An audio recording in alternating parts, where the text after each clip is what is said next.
Oh, bem-vindo, bem-vinda. Deus abençoe você, Deus abençoe sua casa, Deus abençoe toda a sua família. Sejam todos bem-vindos. Estamos começando aqui pela Rede Século XXI, o nosso programa Vida e Saúde. E por falar em saúde, é claro, nós queremos convidar você a participar conosco, interagir conosco, participar dessa rede maravilhosa que não faz outra coisa não levar informação, espiritualidade para você, para sua casa e para sua família. Portanto, para você, muita saúde, muita alegria, muita paz. Hoje nós vamos falar de um tema muito interessante, muito importante que precisamos saber. Já se encontra aqui nos estúdios do Vida e Saúde o Dr. Ney Cáter do Carmo Borges, médico cardiologista, professor da pós-graduação da Clínica Médica FCM da Unicamp. Aceitou nosso convite e carinhosamente está aqui para responder todas as nossas perguntas sobre hipertensão. 12 por 8, 14 por 9, o que significa isso? Quais são os riscos? Existe forma de igualar a pressão? 0 por 0, enfim, 10 por 10, 14 por 14? Quais são as consequências? Quais são os cuidados? Como prevenir? Como equilibrar? Será que de uma hipertensão pode migrar para um quadro de hipotensão? Essas são as minhas dúvidas, mas tem muito mais que eu quero aí saber os seus questionamentos, as suas perguntas. Hoje nós vamos encaminhar aqui para o Dr. Ney. Então, por favor, fique à vontade. O telefone é 19 3871 9620. 19 3871 9620 para você interagir e participar conosco. Quer mandar a sua pergunta também pelo e-mail? É fácil. videsaude@rs21.com.br. videsaude@rs21.com.br. Mais uma participação, também temos o nosso WhatsApp, 0 operadora 19, 0 operadora 19, 99675-5600, 9675-5600, está na tela para você copiar. E-mail, telefone, WhatsApp, estamos ao vivo também pelo Facebook, você pode colocar lá a sua pergunta, também as suas intenções. No final do programa você sabe que eu quero rezar com você e por você. A nossa produção, carinhosamente, como sempre, brilhantemente, preparou uma matéria. Nós queremos convidar você a assistir conosco, até mesmo para darmos o início do nosso bate-papo com o Dr. Ney sobre hipertensão. Sejam todos bem-vindos e vamos à matéria. Na maioria das pessoas, a hipertensão arterial, popularmente conhecida como pressão alta, não causa sintomas. De acordo com os dados da OMS, Organização Mundial da Saúde, a doença mata 9,4 milhões de pessoas todos os anos. E, na verdade, boa parte dessas pessoas, elas não têm sintoma algum. Elas não percebem que são portadoras de hipertensão arterial. Então é importante que a pessoa meça a pressão, afire a pressão regularmente. O indivíduo é considerado hipertenso quando é medido a pressão arterial em repouso e ela apresenta valores iguais ou acima de 14 por 9.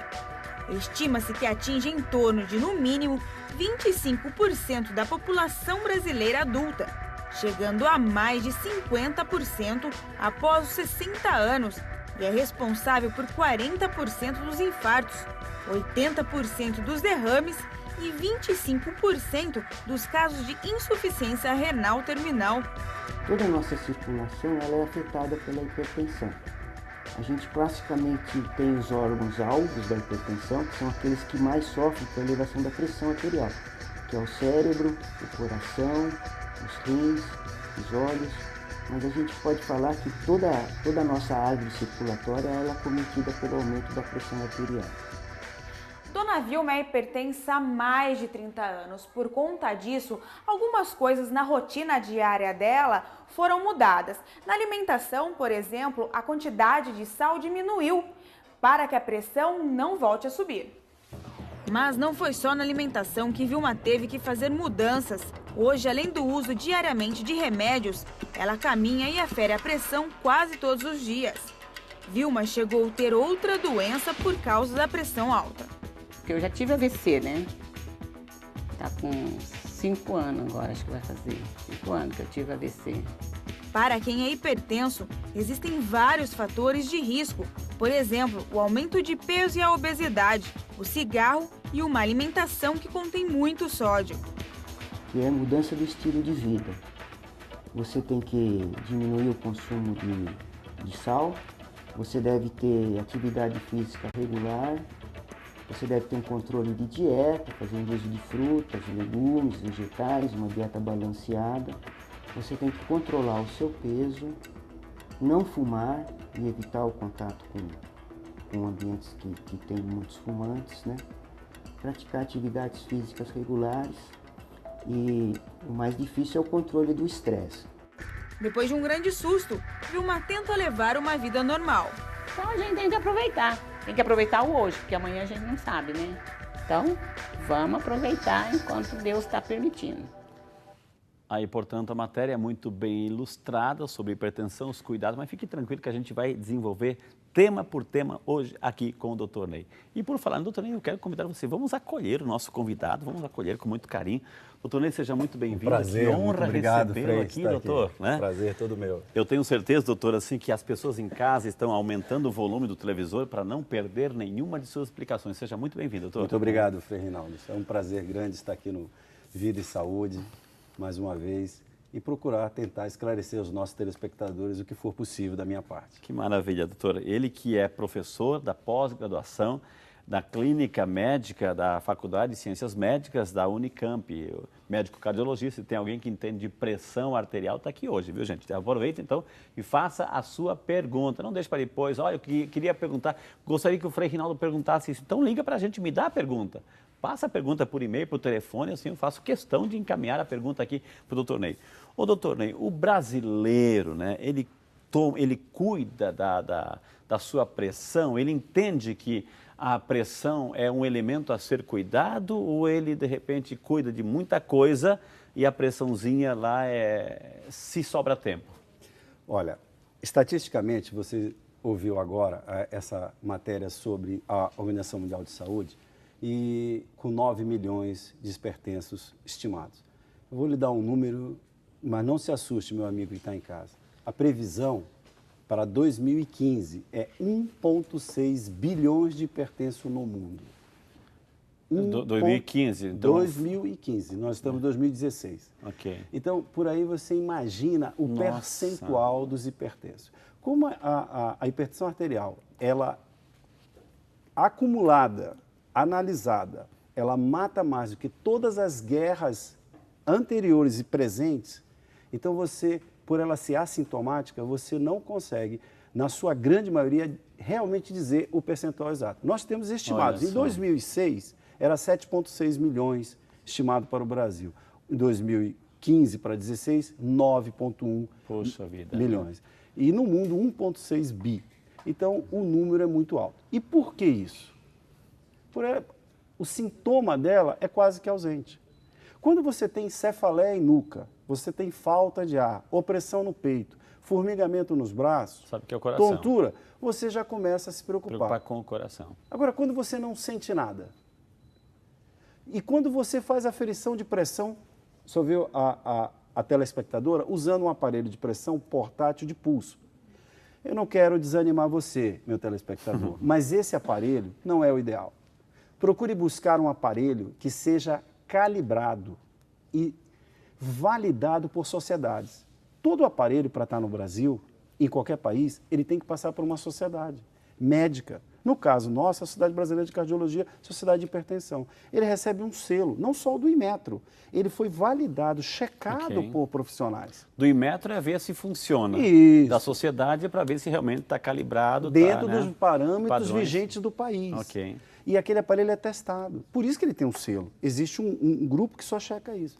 Então, quando você compra esses aparelhos de pulso, pela dificuldade de posicionamento, ele tem que estar na altura do coração. Então, se você movimenta o braço de uma postura, se o seu punho é muito grosso, ou se o seu punho é muito fino, talvez fosse até melhor, mas se o seu punho é muito grosso, você perde o raio. Pressão arterial é raio da artéria. É a medição do raio. Entendi.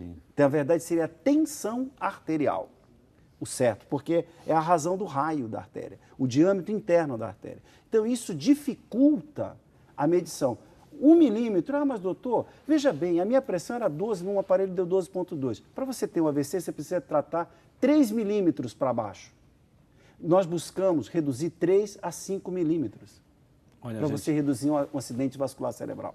Gente, olha quantas informações assim importantíssimas. Então, ele já, uma das perguntas que eu ia fazer é sobre os aparelhinhos. Ele já começou a antecipar. E não é que a gente não possa ter, enfim, mas ter o certo, porque é aquela questão assim, ter por ter, de repente não calibrar, não procurar fazer a bateria, a pilhazinha, etc. Ou essa calibragem diante da Sociedade Brasileira de Hipertensão, a coisa fica complicada. Então, você pode ter um número que não seja real, verdadeiro. E aí você toma um remédio, de repente uma automedicação, e aí pode complicar mais ainda, doutor. Sem dúvida. A gente observa muito isso nas clínicas, quando você está diante do paciente, ele é o famoso paciente resistente ao tratamento. Ah, doutor, eu tomo 4, 5, 6 tipos de remédio, a minha pressão não baixa.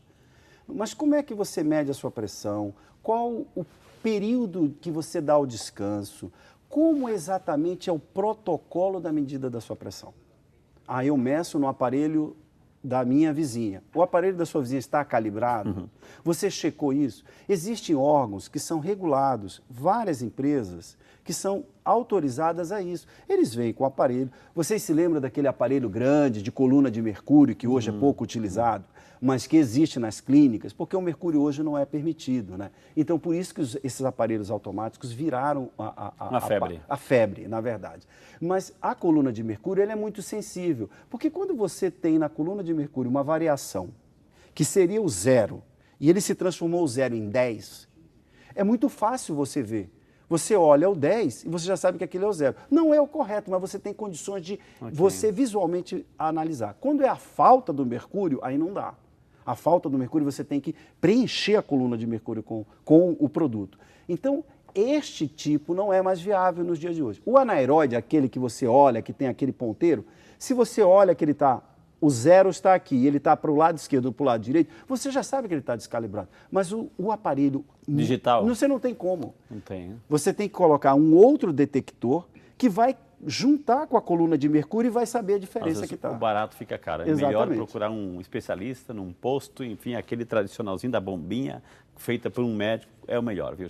Gente, quantas informações aqui, eu vou chamar o nosso primeiro intervalo, mas na sequência temos muito mais informações para você. Eu quero começar a ler a sua pergunta pelo telefone, pelo WhatsApp, pelo Facebook. Fique à vontade de poder interagir conosco. Esse é o Vida e Saúde e por ser seu, vai rápido no intervalo, mas volta já só para você. É muito importante que as pessoas tenham conhecimento que toda a nossa alimentação, que é processada, industrializada, ela contém sódio e que nós ingerimos o sódio constantemente. Por exemplo, isso daqui é uma caixinha de leite integral. Leite normalmente não tem sódio, mas no processamento da caixinha, a quantidade de sódio não é desprezível. Vocês podem observar sempre que tem uma tabela nutricional nos alimentos, e aí vocês vão nessa tabela nutricional e vão ver a quantidade de sódio. Por exemplo, aqui nós temos 135 miligramas de sódio para cada litro de leite. Então é importante que as pessoas tenham esse cuidado de avaliar o que estão ingerindo. As comidas enlatadas e as carnes processadas têm muito sódio e a Organização Mundial de Saúde recomenda que o consumo ideal de sódio não seja maior do que 2.000 miligramas ou 2 gramas ao dia.